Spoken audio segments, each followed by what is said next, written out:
আমরা এখানে এসে এখন সংসার পেতে বসছি। তো এই কয়দিন যাবৎ খাবার দাবার প্রচণ্ড কষ্ট হচ্ছিল, তো আজকে ভাবলাম যে ঘরে বাজার করেই খাই, যেহেতু এই যে বাজারের ব্যাগ রেডি করলাম।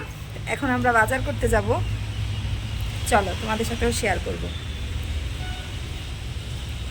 এই যে আমার বুড়ো অলরেডি ঘর মানে তালা মারার ব্যবস্থা করতেছে। আর আমরা যে হোটেলটাতে থাকি সেই হোটেলটাও এক সময় ট্যুর দেখিয়ে দেব, যে ভাড়া কত কেমন, কেউ যদি এখানে আসতে চায় এই হোটেলে উঠতে পারে, যাদের একটু কম বাজেট আছে, ভালো কম বাজেটের মধ্যে। আসলে অনেক দিন আমরা ব্যাঙ্গালোরে এসেছি, তো হোটেলে খাবার খেতে খেতে আমাদের আসলে এখন কোনো কিছুই ভালো লাগতেছে না। তো হোটেলে খাবার দাবার একটু টেস্ট লাগতেছিল না, তার জন্য ভাবলাম যে না, আরও বেশ কিছুদিন যেহেতু থাকতে হবে, ঘরের ভিতরেই আমরা খাবারের ব্যবস্থাটা করি।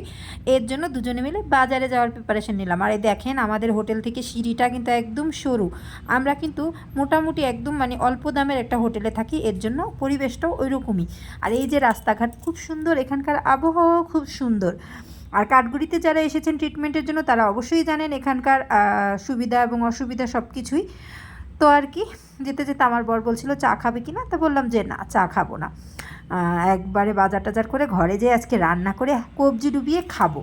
কারণ অনেক দিন হয়েছে নিজে রান্না করে খাই না, হোটেলের খাবার খেতে খেতে একদম পেটে না চর্বি জমে গেছে। তো দেখতে দেখতে এই তো চলে এলাম দোকানে।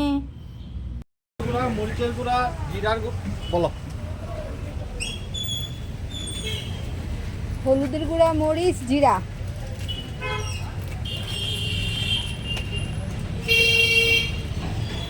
হাফ কিলো তেল। হাফ কিলো তেল।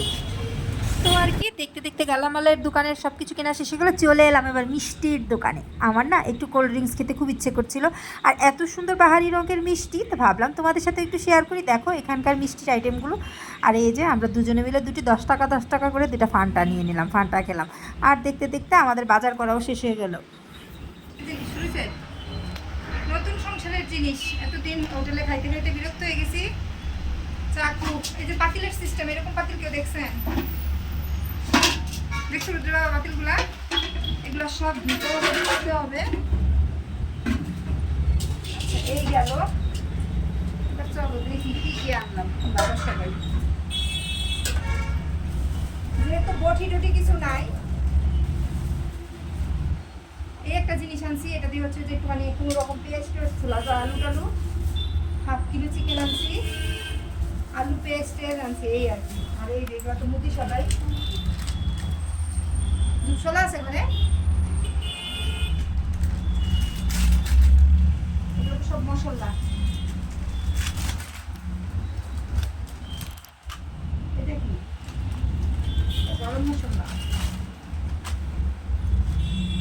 তেল, এই আর কি। আর হুট করেই যেহেতু রান্নার প্রিপারেশন নিয়েছি, আসলে আমি ওইভাবে কিছুই নিয়ে আসিনি। আর এই যে আমাকে এইরকম একটা ছোট্ট চাকু দেওয়া হয়েছে, আর আমি সাথে ওই আলু ছোলার আর ঘষুনিটা কিনে আনছি। আমার ভীষণ কষ্ট হচ্ছিল, কিভাবে কাটবো কিভাবে কী করবো বুঝতে পারছিলাম না। তারপরে যাই হোক, মেয়ে মানুষ তো কিছু একটা করে চালিয়েই দিতে হবে।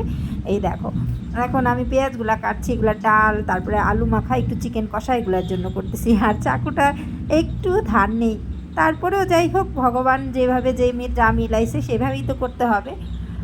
তো এই আর কি। আর এই যে পেটের ক্ষুধা মানে না কোনো কিছু। এই যে আমার ভাত হচ্ছে, কি হচ্ছে গরিবের সংসার রে ভাই। এই দেখেন পেঁয়াজ কাইটে নিছি, এই যে ডাল, আর ওই যে ভাত বসাইছি, আর কই বইসা রান্না বান্না করতেছি দেখেন। তো অবশেষে আমার রান্নাবান্না হয়ে গেল। আর আজকে এই পর্যন্ত ভিডিওটা আপনাদের সাথে একটু শেয়ার করলাম। কার কাছে কেমন লাগলো আমাদের নতুন সংসার অবশ্যই জানাবেন। আর আমার বর আমার জন্য ভাত বেড়ে নিচ্ছে, আমি রান্নাবান্না শেষ করে স্নান টান করে আস্তে আস্তে ও ভাত বেড়ে নিয়েছে। তো এই পর্যন্ত আজকে ভিডিওটা।